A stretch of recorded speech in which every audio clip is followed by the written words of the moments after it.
안녕하십니까. 공인중개사 김정우입니다. 오늘은 2024년 3월 25일부터 변경된 청약제도, 그 중에서도 신혼부부 분들이 살펴봐야 할 내용에 대해 중점적으로 알아보도록 하겠습니다.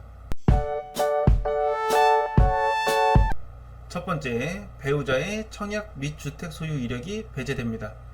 배우자가 혼인 전에 주택을 소유한 적이 있거나 청약에 당첨된 이력이 있더라도 청약 신청이 가능해졌습니다.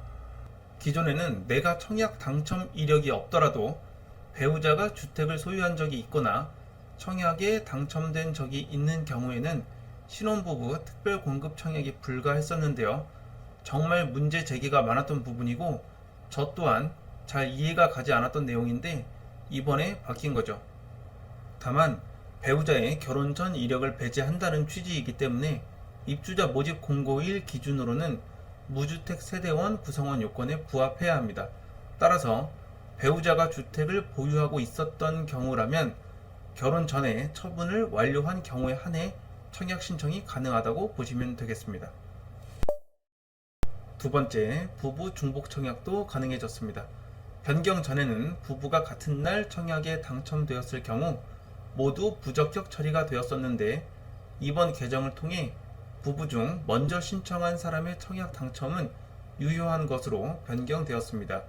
이는 국민주택, 특별공급, 재당첨 제한 적용 주택에 해당되는 내용입니다. 세 번째, 배우자 청약 기간이 합산됩니다. 결혼한 사람이 1순위 가점제 청약을 신청하는 경우 배우자의 통장 가입 기간에 따라 최대 3점을 가산할 수 있게 되었습니다. 원래 본인의 가입 기간에 대해서만 가점이 있었지만 이번 변경으로 결혼한 사람의 청약 이점이 추가되었다고 볼 수 있겠죠.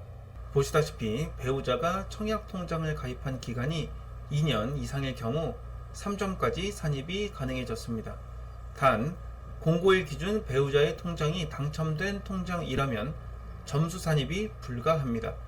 또한 청약 통장 가입 확인용 순위 확인서는 청약 통장을 해지할 경우 발급이 되지 않으니 참고하시길 바랍니다.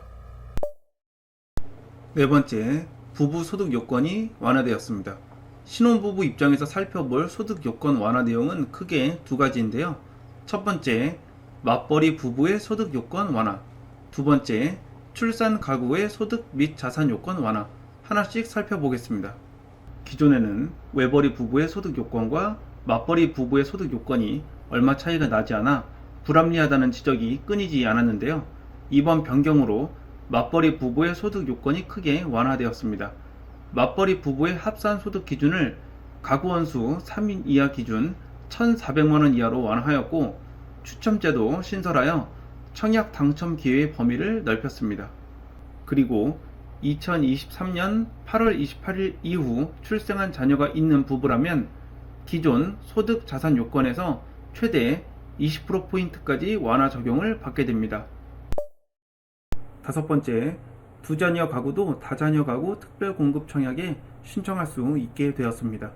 기존 세자녀 이상이었던 다자녀 가구 특별공급 자격 기준이 두 자녀 이상으로 확대된 것이죠.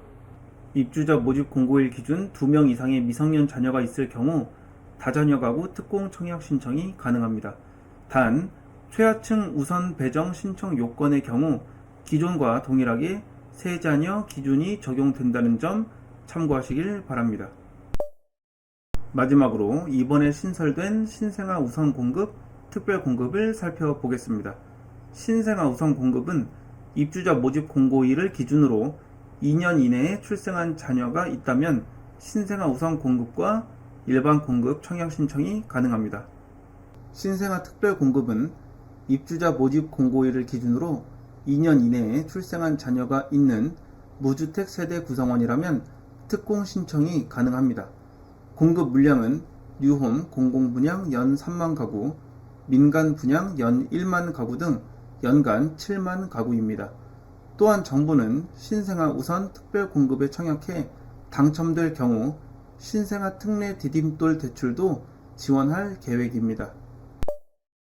이상으로 올해 3월 25일부터 바뀐 청약 제도 중 신혼부부 분들에게 적용될 수 있는 부분에 대해 살펴보았습니다.